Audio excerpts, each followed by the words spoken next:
讲和平协议，真入侵占领，日本，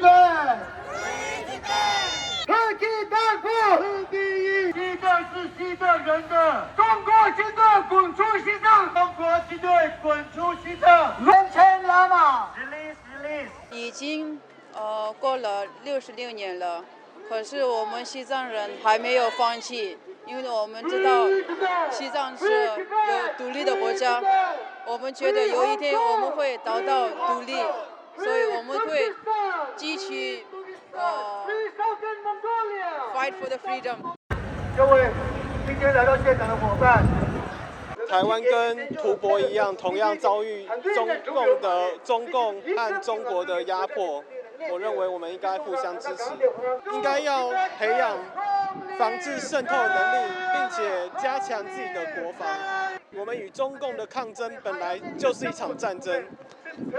然后我穿着圣装曼斯小欧提醒大家要时刻保持战斗状态。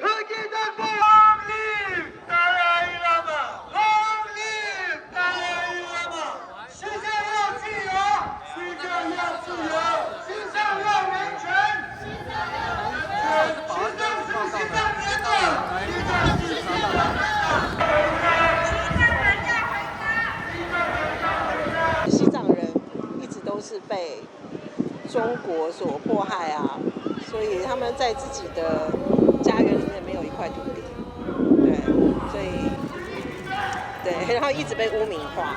如果我们在自己的土地上面没有办法生存，就会看到像西藏，看到像香港，我们也会觉得很担心、很害怕。